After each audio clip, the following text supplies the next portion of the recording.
What is happening? So after a whole lot of pre-registrations, Girls Frontline 2 Exilium launched a bit ago, and today we're going to do some quick first impressions. This has been a highly anticipated game, and I know you want to see the combat, so I'm going to get right into it. Right at the start, you get the combat setup, so you get to select your dolls over here that you have to the right. You also have a support tab, and it looks like you have access to some of other people's dolls that you can select to, which is kind of cool. This is a grid-based layout game, so you'll notice that it's a huge difference from the 2018 Girls Frontline 1. So gone are the little chibi characters and the odd battle layout. So you've got the combat start at the bottom. You can rotate your map, get a better overview of what's going on. You can also zoom in, zoom out. Now, if you've played games like XCOM, you'll probably understand this right away. Objects play a big role for providing things like cover defense. Some of the things are interactive, some are explosive, some have a higher ground like this one does here in the middle. So you can climb up ladders and get a better vantage point. This helps increase your damage and your range. I'm gonna go ahead and move my doll here to cover. I'm gonna select her number 4 attack here, just like her ultimate.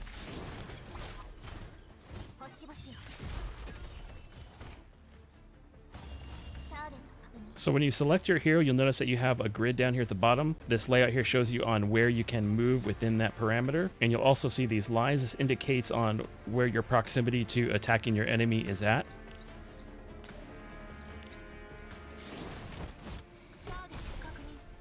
So all you do is you kind of pick what you want to go, what you want to do, and you just let it go from there.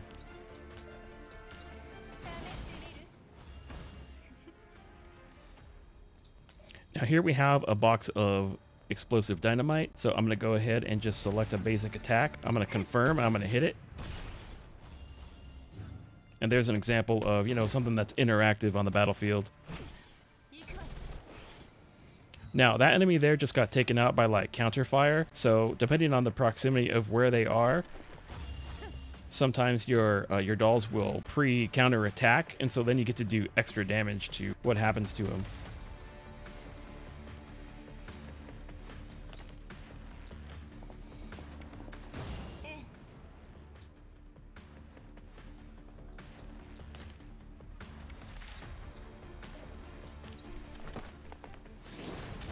Now some attacks, they have, an area of effect. Sometimes it's just a single, like a lot of other games, so it just depends. You can just end your action if there isn't any kind of attack that you can do at the moment. I'm going to go ahead and send my sniper up at the top of the ladder. This is probably going to give her a greater range of attack because it has a good vantage point.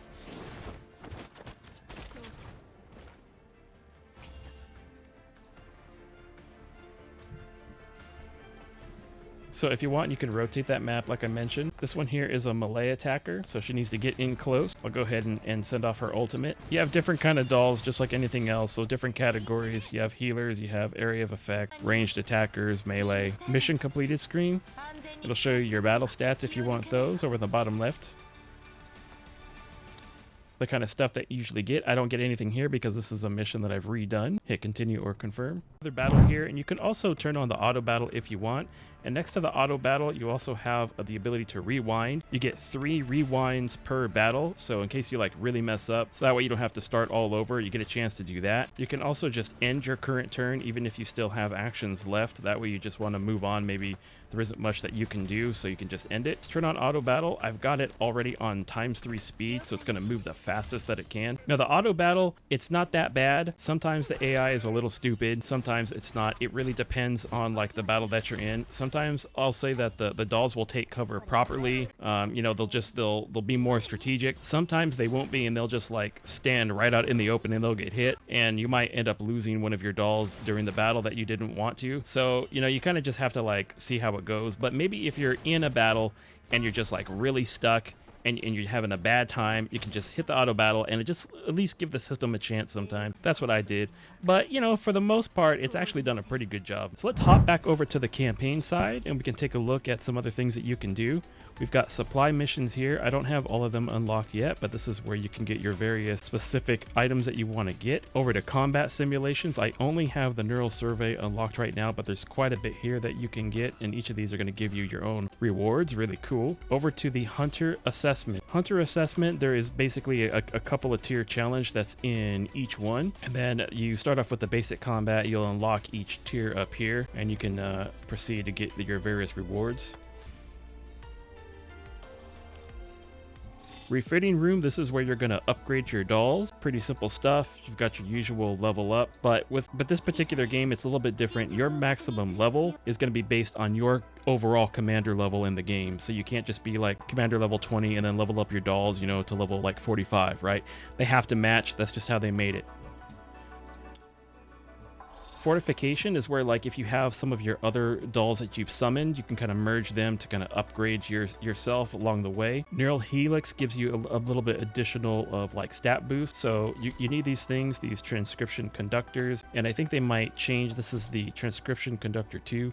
I think they change to a different version as you go up, so you get different things. Like for instance, this next one I need is health and health boost, and you can do that for every doll. You've got your fitment room, so you can actually check out the skins. Some of those are objective rewards, some of those you got to purchase. You also have a link here to the dormitory. You also get to the dormitory from the public area, but this is where you give your dolls, you know, gifts and stuff to increase their affinity. You can check out the archive, and there'll be different things in here, like the voices unlocks early on, but there's like memories and journals and stuff that will come in here. And then you can also check out their outfits. If we hop on over to the public area, we got 3 main places right now: dormitory, dispatch room, weapon galley. Dormitory we just saw. Dispatch room is where you can send your dolls out on missions. So it's kind of like any other game where you can select if any dolls are available, send them on out, right? They'll go get various resources for that particular mission, come back after a certain period of time, and then you collect. There's also an income section where you generate an income of a certain type. I'm going to withdraw that. And there's a shop. So as you get some of those like little rewards, those dispatch records, you can use those to like get these various things. So also pretty cool, kind of like an additional shop separate from the other shop. Now, weapon gallery, I haven't found anything that's really useful in this. There's a weapon index, so you can actually get like an overview more of various weapons, but it's basically just that. It's a gallery. You can toss them on the wall and I guess look at them. I'm not sure. Whatever. Now, limited time event. There's one going on right now. That's a big one. I don't know how to pronounce it. Sojourners of the Glass Island, I guess. I haven't gotten too far in it. There's 2 sections to it, part 1 and part 2. I know there's some people who are already doing videos and they're covering specifically this event. I haven't had time to jump in, but I'll try to. Maybe I'll cover that pretty soon, but there's other people who have gotten that already. And then you got your recruitment, where you try and get your dolls, and your usual shop where you can try and get your outfit and any of your other stuff that you gotta pay for. I think once in a while early on there might be something free in there, so you might want to take a look at that. Your normal rewards that you get are going to be down here under like the commissions, and this is where you're going to want to collect your stuff. Pay attention to see if you have that little marker, and then you also have a link to any other events that are going on. Sometimes the events are simply a collection, such as this banner over here, the beginner evaluation. So I think I've collected everything, but this is just simply collect and you get out. Like there isn't any missions or anything that you need to play and all that. But I hope that gives you a good overview of kind of like how this has been going so far. This has been a pretty fantastic game, a really big upgrade from the first one, and right now I'm really enjoying it. Unfortunately, it's not that long of a game. There was some rumors, I think, that it was going to be 13 missions or so, or 13 chapters, and there's only 6 right now, unless more open up later on. I'm not really sure, but that's what we have. However, it's really been fun. The storyline is pretty good. It's a little hard at first for me to follow. It almost feels like you're kind of thrown into a story that you're already supposed to know. And I thought maybe that was related to the first game, but I went back and I was like, that it doesn't really have too much correlation with the first one. It's a standalone.